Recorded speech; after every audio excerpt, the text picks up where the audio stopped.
गुरुग्राम में नगर ग्राम नियोजन विभाग यानी कि डीटीपी की ओर से हरियाणा में अब तक की सबसे बड़ी सीलिंग की कार्रवाई होने जा रही है। हाईकोर्ट के आदेश के बाद रिहायशी इलाकों में चल रही कमर्शियल गतिविधियों के खिलाफ भी विभाग बड़ी कार्रवाई करेगा। गुरुग्राम के डीएलएफ फेज 1 से लेकर फेज 5 तक सभी रिहायशी इलाकों में चल रही व्यावसायिक गतिविधियों पर विभाग की तरफ से सीलिंग की जा रही है। हाईकोर्ट के आदेश के बाद विभाग ये कार्रवाई कर रहा है। वहीं हाईकोर्ट के आदेश के बाद डीटीपी विभाग की तरफ से इन सभी 5 फेज में सर्वे कराया गया था। इसमें लगभग 15,000 इमारतों का सर्वे हुआ। इनमें से 4,000 से ज्यादा ऐसी इमारतें हैं जो रिहायशी प्लॉट में थी, लेकिन वहां व्यावसायिक गतिविधि चल रही है। टाउन एंड कंट्री प्लानिंग विभाग के एनफोर्समेंट टीम की तरफ से डीएलएफ फेज 1 से 5 में अवैध निर्माण और मकानों में संचालित की जा रही व्यावसायिक गतिविधि वाले मकानों पर कार्रवाई की रूपरेखा तैयार कर ली गई है। उपायुक्त गुरुग्राम की तरफ से 4 अप्रैल से धरातल पर सीलिंग और तोड़फोड़ कार्रवाई के प्लान को भी मंजूरी दे दी गई है। एनफोर्समेंट टीम की तरफ से अब तक 4,000 से अधिक मकानों को कारण बताओ नोटिस और लगभग 2,500 मकानों को रेस्टोरेशन के आदेश दिए जा चुके हैं। आज से तो बनने चालू हुए नहीं है, कम से कम 20 साल से बन रहे हैं। एक दिन में कोई मकान नहीं बने। इतनी भारी तादाद में बिल्डिंगें बनी हैं तो डीएलएफ की सिक्योरिटी भी रहती है, डिपार्टमेंट की भी ड्यूटी है। जब डीएलएफ एक कनेक्शन पानी का लेने जाओ तो 10 गार्ड आके खड़े हो जाते हैं, बगैर पैसे भरे, बगैर डॉक्यूमेंट के कनेक्शन नहीं लेने देते। तो उन्होंने बिल्डिंग क्यों बनने दी? उन्होंने शिकायत क्यों नहीं की डिपार्टमेंट में? डिपार्टमेंट अगर एक मकान जिस दिन गलत बना उसी दिन आके एफआईआर करते, सील करते, तो शायद आज ये लोग बाग नहीं बनाते। जितने न्यू ज्वाइनीज होते हैं, जो बच्चे कॉलेज से पास आउट होके आते हैं, उनकी ऑन एन एवरेज सैलरी अगर आप देखेंगे 20-25 हजार रुपए। आज अगर आप डीएलएफ की किसी भी सोसाइटी में फ्लैट रेंट पे लेने जाते हैं, 2 BHK फ्लैट का रेंट ऑन एन एवरेज 50,000 है। क्या आपको लग रहा है जिसकी सैलरी 20-25 हजार है, मैं कहता हूँ 2 लड़के मिलके भी क्या उसको अफोर्ड कर सकते हैं? अगर वो अपनी सारी सैलरी रेंट में दे देंगे तो वो खाएंगे कहाँ से, वो बिछाएंगे कहाँ से? तो आज की डेट में यू ब्लॉक एक ऐसा एरिया है जो कि एक्चुअल में उनको रहने का सहारा दे रहा है। पूरे गुड़गांव में अनऑथराइज बने हुए हैं, लोगों ने सीसी लेके भी उसके बाद बनाया हुआ है। वो अनऑथराइज नहीं है क्या? सिर्फ डीएलएफ ही है। डीएलएफ के अलावा और भी जगह पे भी कंस्ट्रक्शन के प्लॉट बने हुए हैं, वो भी 5-5, 6-6 मंजिल बन रहे हैं। यहाँ पे जो आंख बंद करके नोटिस चिपका दिए, जो 2 मंजिल के मकान उन पे नोटिस लगे हुए हैं, 1 मंजिल के भी नोटिस लगा हुआ है।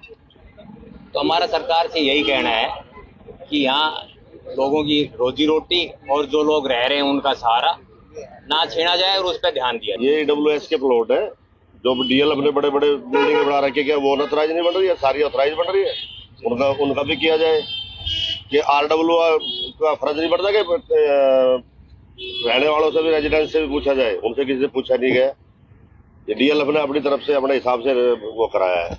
उन्हीं की RW नौकरी करते हैं वो लोग जो RW के वहां। डीएलएफ फेज 1 to 5 में हाई कोर्ट के ऑर्डर आए थे 13 फरवरी को, एंड उसमें हमारे को सर्वे किया था। करीबन 15,000 प्रॉपर्टीज सर्वे हुई थी। उनमें से करीबन 4,000 प्रॉपर्टीज में हमें पता चला कि लोगों ने वायलेशंस कर रखी हैं, एंड वायलेशन बहुत अलग अलग तरह की हैं। बहुत सारी कमर्शियल एक्टिविटीज चल रही हैं, तो उन्हीं के ऊपर हम एक्शन लिया है। 2 महीने से हम लगे हुए हैं। हमारे जो पेपर वर्क है हम पूरा कर चुके हैं और हमारी ड्राइव हम शुरू कर रहे हैं, जो कल से शुरू होगी और लगातार 14 तारीख तक चलेगी।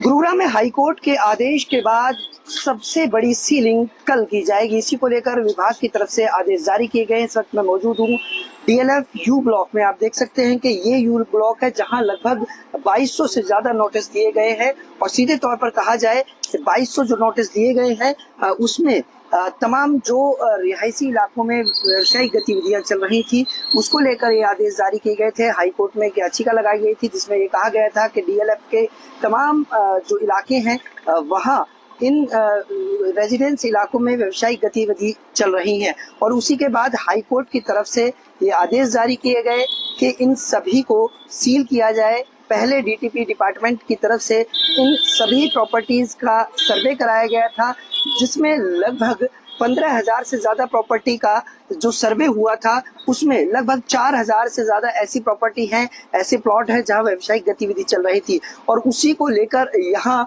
ये आदेश जारी किए गए कि इनको पूरी तरह से सील किया जाए। और यूं कहें कि कल हरियाणा की सबसे बड़ी सीलिंग अभियान गुरुग्राम में इस इलाके से शुरू होगा। सबसे बड़ा सवाल ये है, एक तरफ लोग जो यहाँ हैं उनका ये विरोध है कि जब वो टैक्स दे रहे हैं, कॉमर्शियल टैक्स नगर निगम को दे रहे हैं, डीएलएफ को मेंटेनेंस दे रहे हैं, तो इसके बावजूद उन पर ये कार्रवाई क्यों की जा रही है। और न केवल लोगों का ये आरोप बल्कि लोगों का ये भी आरोप है कि गुरुग्राम में अलग अलग इलाकों में अलग अलग सेक्टर्स में इस तरह की गतिविधियां चल रही हैं, लेकिन सिर्फ और सिर्फ जो टारगेट किया जा रहा है वो डीएलएफ के तमाम जो यू ब्लॉक हैं, ए ब्लॉक है, सी ब्लॉक है, इनको ही क्यों किया जा रहा है। उनका ये कहना है यदि सरकार हमसे टैक्स ले रही है, नगर निगम को हम कमर्शियल टैक्स दे रहे हैं, तो उनके ऊपर ये तलवार क्यों चलाई जा रही है। लेकिन सबसे बड़ी बात, कल जब ये अभियान शुरू होगा सीलिंग का, जब देखना होगा कि लोगों का विरोध क्या रहेगा। इसके अलावा जो विभाग है क्या वो कितने रोजाना, क्योंकि विभाग की तरफ से तमाम जो टीमें गठित की गई हैं वो कल से अपना काम शुरू कर देंगे और लगभग 4000 रिहायशी प्लॉटों पर जिन पर कॉमर्शियल एक्टिविटी चल रही है उनको सील करने का काम शुरू हो जाएगा। गुरुग्राम से देवेंद्र भारद्वाज, जी मीडिया। तो गुरुग्राम में ये बड़ा एक्शन जिस तरीके से हमारे संवाददाता हमारे सहयोगी बता रहे हैं, लेकिन देखना होगा कि जब इस एक्शन प्लान को इम्प्लीमेंट करने की बात जब आएगी तब किस तरीके की स्थिति बनती है, क्योंकि अभी जब इतना विरोध दर्ज कराया जा रहा है तो फिर अगर ये एक्शन होता है तब किस तरीके का माहौल हो सकता है। थोड़ा सा ये एक चैलेंजिंग सिचुएशन ज़रूर है, चैलेंज ज़रूर है ये।